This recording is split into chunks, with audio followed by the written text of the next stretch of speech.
Warning, this podcast may contain bad language and slanderous comments about a college that may lead to content that some listeners may find offensive. So this is part 2 of a two-parter. So if you haven't heard part 1, I mean, what are you doing with your life? Come on. Go back. They might have better things to do. Yeah, but who comes into part 2? Who watches Rocky 2 before Rocky 1? Like, it has no context. We have a mutual friend that always watches the second one first, then decides if they like the second one, they'll go back and watch the first one. Why? Not everything has to be done chronologically. These are all standalone episodes, apart from the two-parters, so... And the three-parters that we've done.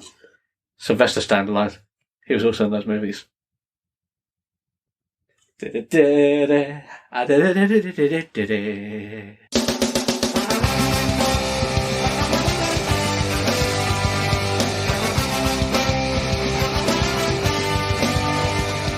Welcome to the Seesaw Podcast with T and Cleves. Each week, offering up a delayed perspective on life.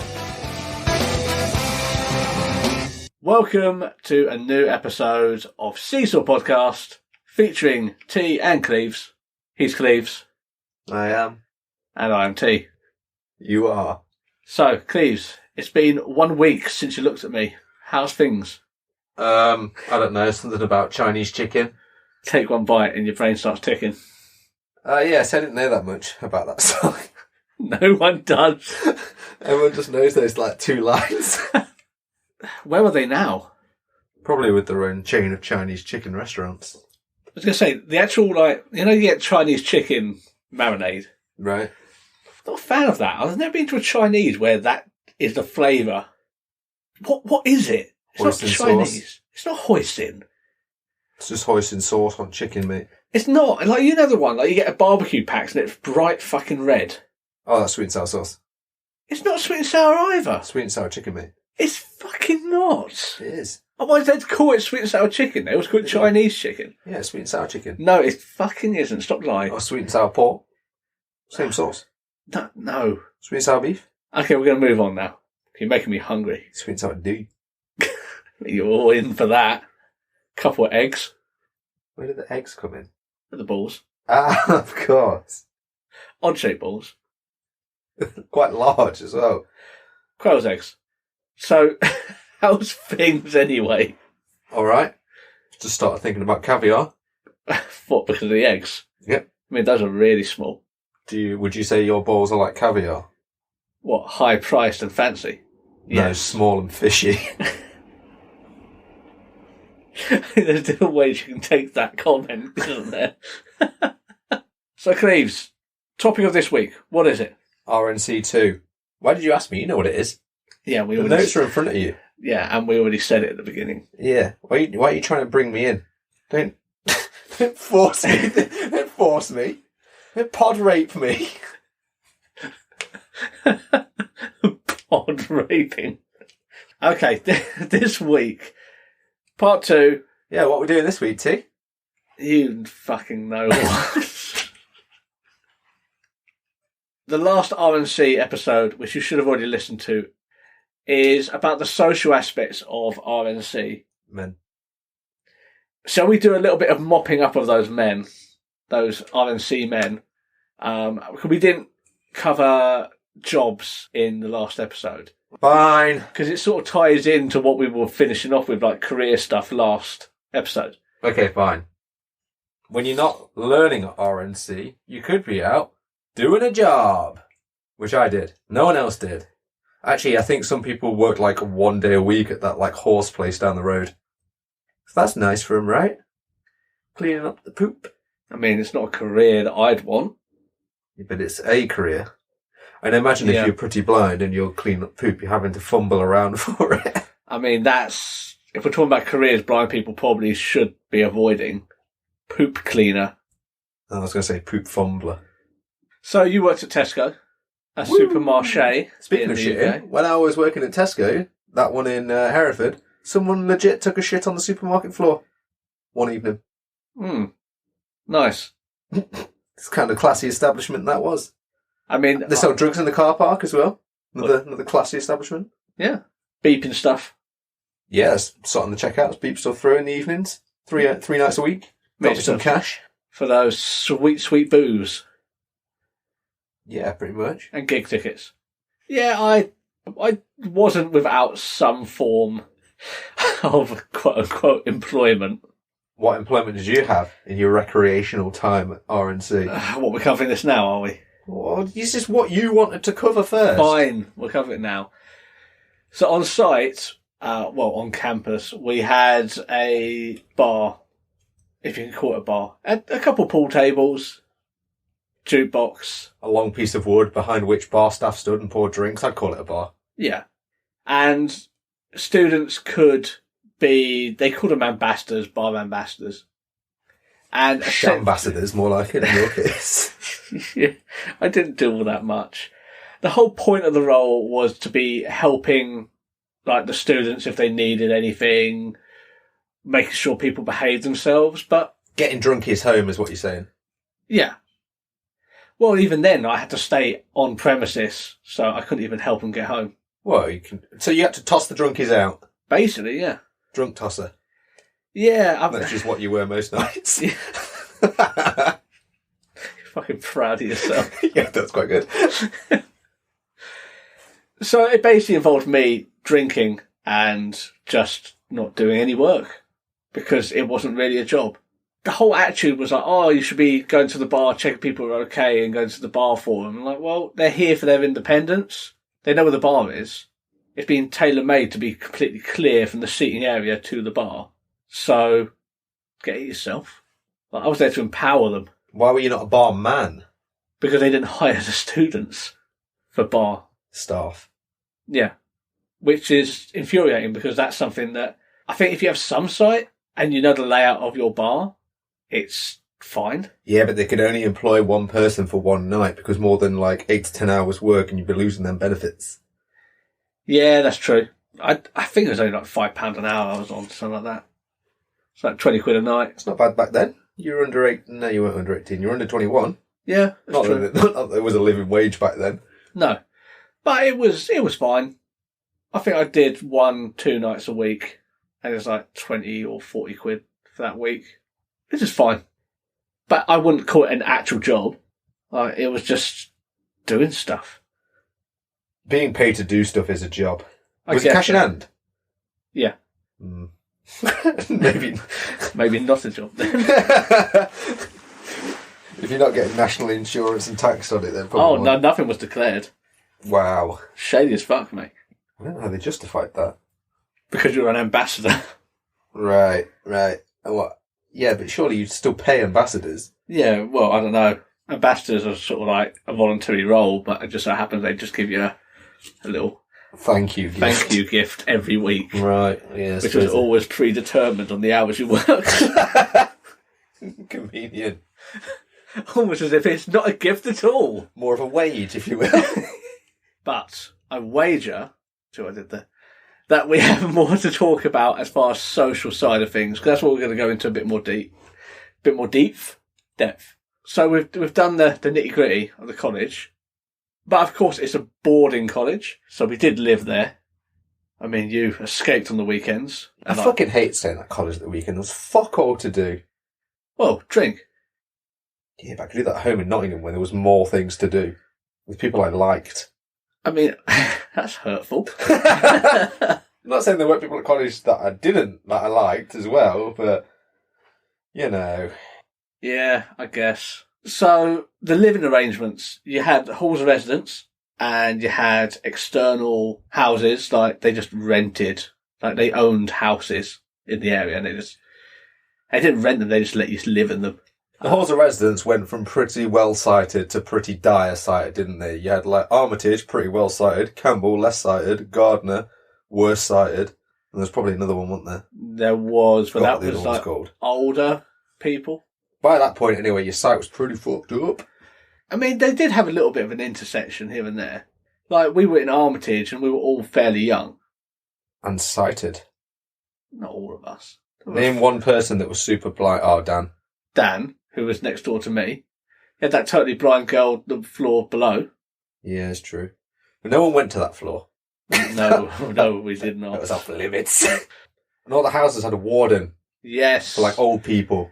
that came and checked up on all the blind people, make sure they're all right.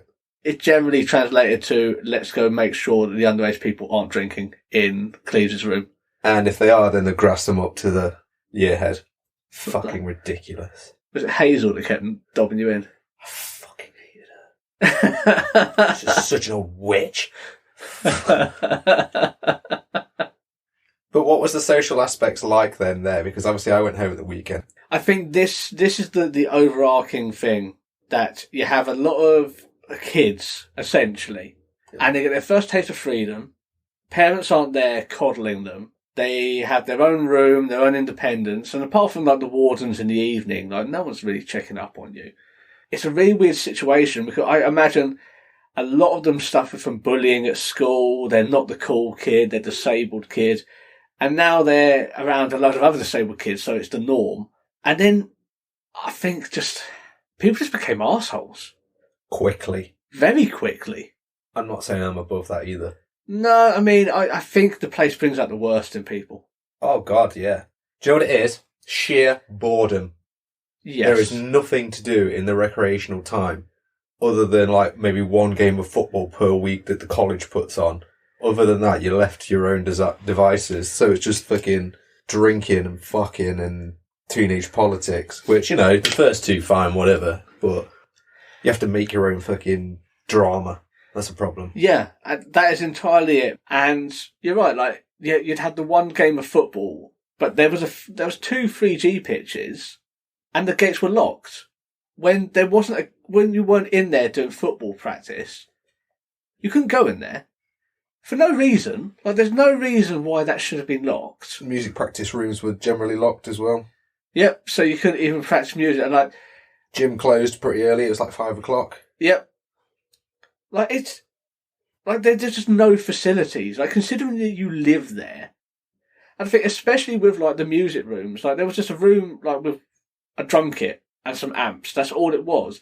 But for some reason, the music techs were always dicks, and it's like, oh no, we don't want you in there. Even sometimes when you tried to book it out, they were like, no, actually, we can't do that tonight because there's no one there to look after it. It's like, what? It's like, you can't, unless I throw it in a swimming pool, I'm not breaking a fucking amplifier. You know, like, they're so hard to damage. You know what I mean? I know they want people going in there and fucking around. So if they had a sign-in book, I could kind of get it. And you got cameras in there. So it's the sort of thing that, yeah, you're going to, like, stop all of that shit happening. Like, if you have underage people in there drinking, they're on fucking camera. It's not a huge college. You're going to know who they are. And you go like, right, you're banned. There was just no recreational stuff put on at all. And then there was so much, you can't do that, can't do that. So much reprimanding for all like the bad behaviour. And it's like, well, people are bored. Yep. What do you expect them to do? And then like, the amount of people who started smoking there, it isn't because they wanted to, necessarily. It's the social aspect and the fact that it was something to do. Like, there's nothing else to do. So alcohol is frequently consumed, like every single night. Chain smoking happens all the time. Recreational drugs. You could get hold of anything. There wasn't really a limit to what you could get hold of. Like, the thing is, well, like, these kids, they're not paying rent. They're not paying for, like, their room and board. And they're all on income support, as well as sort of, like, they get all their food for free as well. So they've got disposable income. Like, £400 a month. Yeah, £100 a week when you've not got to buy food, pay any bills. £100 a week on just, you know, booze and drugs alone. Pretty sweet. And back when cigarettes, you could get a 20 pack for £5. So yeah, sex and drugs and rock and roll. And I mean, you had a girlfriend there when you were at college. And how many, I mean, she was there as well. But how many of those douches were trying to pork her constantly? A fair amount. Because, again, it's boredom, isn't it? It's like... Yeah, you got to create your own drama, haven't you? Yeah, and that's where all the drama came from. But a lot of those people had never had the potential, I'm going to say, to maybe sleep with someone. Because in mainstream school, maybe they were a bit outcast and downtrodden somewhat. And there it leveled the playing field. Yeah. Which, great. If you want to spend 3 years in a little bubble, great. As soon as you come back out, you're going to be back where you started. Unless the college has taught you a few things about living in normal society, which it probably hasn't. No. Hence, bubble. No, it does not. Like, the college is a complete bubble. That is why I moved out of halls. Like, it's before Christmas, wasn't it, that I'd moved out? Yep. You want to go live with Horace? I didn't know I was moving in with Horace, unfortunately. I mean, I still would have done it if I could choose Horace or, like, halls. I would take Horace. I mean, why didn't you ever move out of halls? Because I only had to spend 5 days there and then I went home. So by the time I'd got sick of it, I went home. And at the weekends was where most of the shit used to kick off, arguably, when I wasn't there anyway. Yeah. When people weren't drinking in my room or whatever. In which case I didn't have to be around for it. I was too busy living a fucking normal life back in Nottingham. I think that's what I missed. That's why I went home all the time. Yeah. It's nice just to be around a little bit of normality. Plus your girlfriend at the time was on the same floor as you. What are you trying to say? That I wanted to get away from her? No, I'm saying that that's the reason you didn't move out of halls. Right, okay. I thought you were saying I went home at the weekend because I was fucking sick of her. No. I mean, your words. That's what you said. That's what you that's implied. that's what you fucking said. So, the houses were fine. You didn't get to pick who you lived with. They were okay. Just standard, like a flat or semi-detached house. With both halls and houses, you had a cleaner as well. The cleaner came round to the house? Yep. What the fuck? Every other day. Hoovered up. Fresh bedding. Fresh towels. It's a fucking hotel, mate. Yeah, I know it fucking is. Like, it's not preparing you for life at all. Teach you independence. Yeah. Have a maid. The living arrangements were fine. I mean, you didn't pay for your food either. I mean, we had a mess hall, didn't we? A mess hall. Basically what it was, yeah. It was a fucking mess. You got your 3 meals a day, didn't you? Here's what pissed me off, right? You used to get like X amount that you could spend each day at the mess hall. But I was never there at the weekends. Where's my fucking weekend money? I should be able to spend that during the week as extra. Not the case. You just lose it if you weren't there. You know where that went? If you lived outside, you could get signed off living skills, so you would get that paid to you instead of, like, the allowance going to the canteen. Oh, man, you would have had that whether you were there or not. But then the other thing is, on the weekend, if you were on this sort of like getting your weekly amount of money, on the weekend you were allowed to eat at the mess for free. Oh, what the fuck? Yep. This is bullshit. So the sausage leg baguette I had every Saturday, you technically paid for. Oh my fuck. Speaking of baguettes, no one likes egg and cress, INC. Fuck off, like, stop that. There were always so many there. Like, they'd have like Take 10. a pin. They'd have like 2 chicken salads and then 2 BLTs and like 20 egg and cress. You get this, like, oh, what is this then? Egg and cress. It's like, Quelle surprise. it's like you're having to throw these away. Nobody fucking wants them. But the food in the mess was like, It was acceptable. it was school dinners. It was, yeah. It was very inoffensive. Unfortunately, again, I think this is a problem with the college. You have all these kids learning their living skills, and there was no hard cost like cut off for them, because you could choose to be signed off and get paid the money, which I did, so that I could cook at home. But even though, like, Dan from the documentary learned how to make his cheese sandwich and stuff like that, Cardinal sin. and okay, you could have taught him how to make gourmet meals, but there's never a point where they turn around and say, okay, you've been signed off now, go and make your own food. They don't do that. So he just went to the canteen for every single meal anyway, so he's not reinforcing these skills, which I think is a problem. You're trying to give these kids independence, force them to make a meal for themselves. Like, they should always have that fallback, but it isn't as though in like the halls and the outside like houses, they had full kitchens. Make them cook. Reinforce that training you're giving them, but no, too much fucking hassle. Yeah, but then you got to go out and you got to buy your own shit and cook your own meals. But that's when you have like a shopping list system, and like you can say, this is the stuff I want, this is the money out of my allowance. Can you get me this stuff? Bit more work for the college though, isn't it, that? Go get it yourself. You've been signed off living skills now. Yeah. I think you've been signed off your mobility skills as well. But now that online shopping is a thing, like there's no excuse not to turn around and say, just do your online shopping. That is very true. Also, you used to get breakfast stuff delivered to the halls. The amount of times we came home from a night out and had a bowl of Cocoa Pops before going to bed was unreal. Or toast. Just Fucking loads of toast. Just so much toast. So much. I mean, there was one guy that... Full loaves of bread some nights, just passing it around. I mean, the guy who you asked to, like, always get to ruin the shot with his woos. Yeah. He was toast boy. He was. Like, entire loaves, like, would all be in the corner room and he'd just be in there making toast. He would. Like, even if you would be like, mate, you can just make me some toast or go and do it. But, I mean, some people would construe that as bullying. What, getting someone to make toast? I mean, you told him to do it knowing he would do it, and he did it. How's that bullying? It's kind of manipulation. T, you go make me some toast. Fuck off. Why does it make a difference if some person says yes or no? I'm trying to segue I know what you're into trying to bully do. culture, because even though everyone was on an even playing field, like, bully culture did fucking happen. I mean, I never picked on anyone, to my knowledge. I was never a victim of this, but I did see it happen. You're all spazzes. Like, you'd have to single out the more spaz person.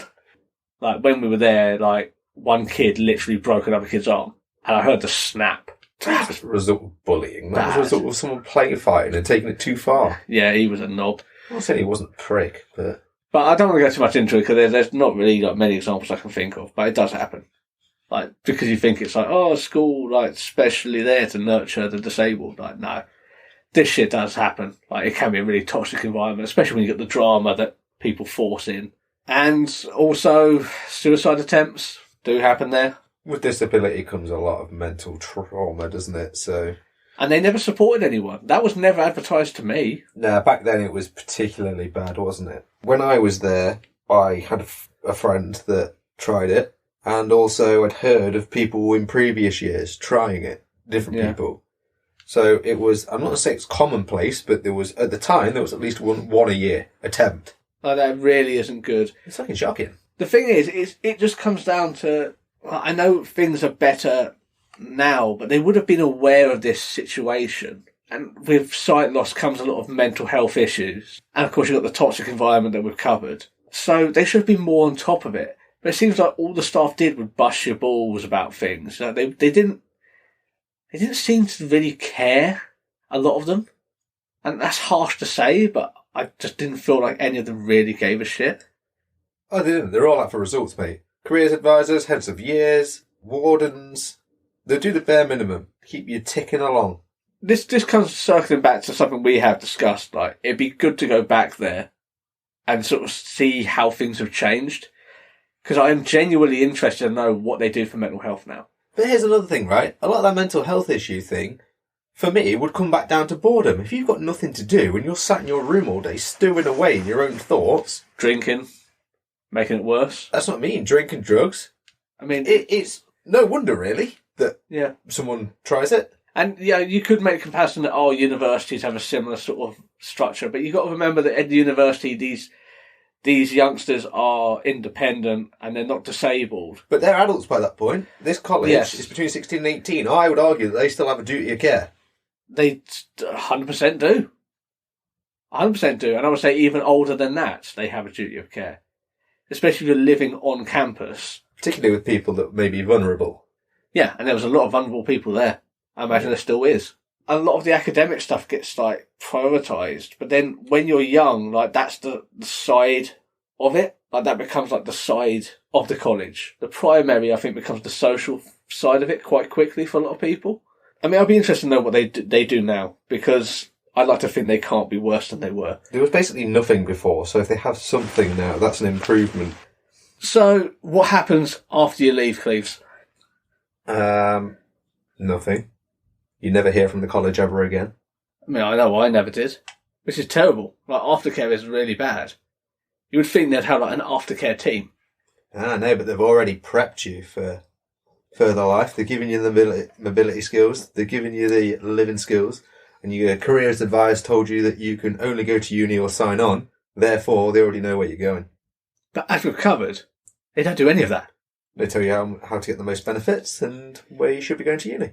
So basically they do nothing but feed you into another system for their numbers and make you dependent on the government.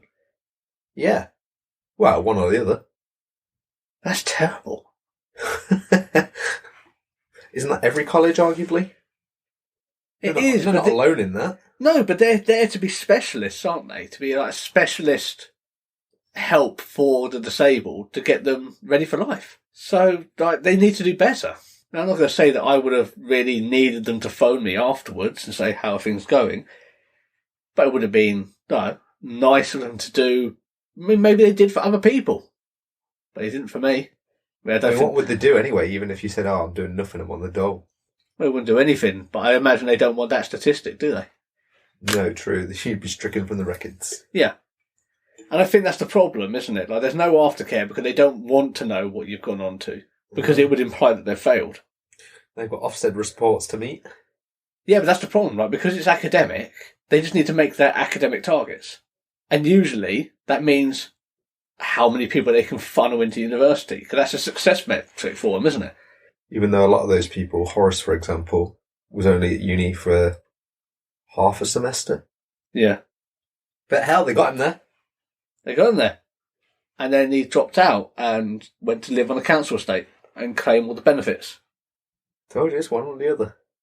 But that's shite. Like, there's no life there. It's alright for some people. And this is why disabled people have a bad reputation and why the public think they're useless. Because there's not enough people out there proving otherwise. So to sum it up, Cleves, is RNC worth it? It wasn't for me. I'm not saying it isn't worth it for some people. But I think largely they, as a whole, at least when I went, failed the majority of people there in terms of getting them prepared for later life. And also, in my case, academically. I failed myself, actually, in that aspect. But, getting people prepared for later life, I think much more could be done there. Yeah. And maybe it is now. So, we'll have to find out. I kind of agree. The issue that I think that RNC has is, firstly, they're too interested in not necessarily helping people, but their metrics and statistics. Like what their targets they have to achieve for Ofsted or whatever they have to do. I think that's a big issue because they're not focusing on the right thing. And I think they're really inefficient with how they do things. Like, they drag things out. They don't teach people quick enough, like the important things. They're not teaching them the right things necessarily. And there's no tough love aspects. Like, they're very That's checked very out. true. There is no tough love aspect. No, you are coddled in another way. You're coddled with complete independence, but you've got that big safety blanket, so there's no consequences to negative behaviour. Drink as much as you want, there's no consequence. Yeah, go out and fuck everyone, there's no consequence. Oh, yeah, you've learned how to look after yourself. Well, we'll still clean your rooms, clean your bedding for you, feed you, give you money. Like, and these are things you don't get at university. At least at university, like, a lot of youngsters move away from home, young adults, and they're completely independent. You know, I know some places do have like mess halls and stuff like that, but there are limits. Like, you get like 1 meal a day and you've got to look after yourself outside of that. And even then, that's just for like usually for 1 year, and then they push you out. Like we've said, that it might be different now. And I think that's something that potentially we need to look into, like, as a follow-up. But this was our experience. Also, if you are working, this is your council's money you're wasting on these blind people.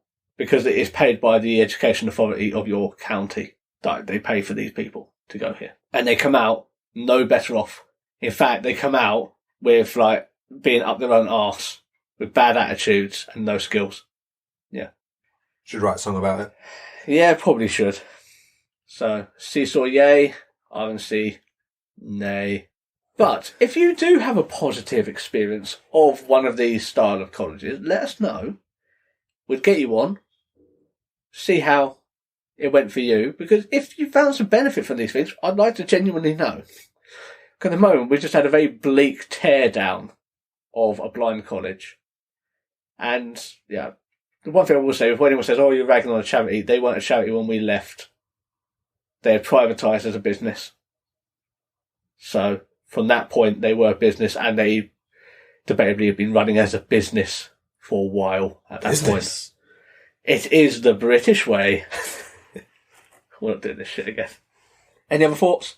Nah, I'm good. So, we'll see you next week then. Adios. Thanks for listening to the Seesaw Podcast. You can find us on Facebook at Seesaw Podcast, Twitter, Seesaw Pod. You can email us at seesawpodcast@gmail.com. You can also find us on TikTok and Instagram at Seesaw Podcast or Seesaw Pod, depending on which one we want. But get us on the other places.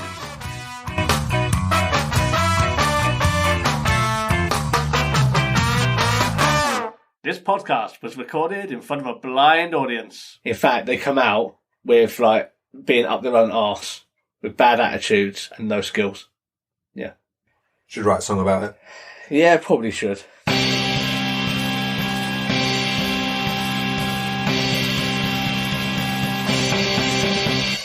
Everyone's living in a fake reality at RNC.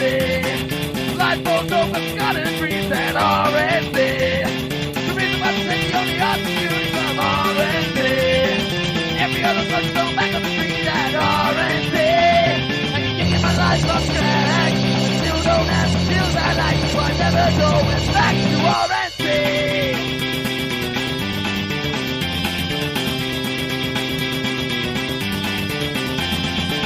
Pushing out to the back of me at RNC. Running jets to the bunch of about the week at RNC. Running on your bushes to the busy at RNC. What about the kids and the dead and dirty at RNC? Kicking my life off track, but still don't have the skills I like, so I'm never going back to RNC. Tear you apart, leave you seeing red.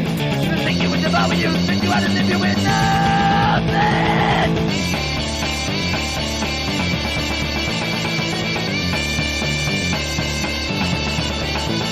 Keep your hands up, my girl, while you're looking for sex constantly. Go behind the back, no, you're gonna get punished for your treachery. Don't think I won't leave a blind man bloody at RNC. You tend to get along so blissfully, it's disgusting. Taking my life off track. Still don't have the skills I like, cause my life's just another contract. But I sure as hell don't want to go back, I'm 20K in the bank.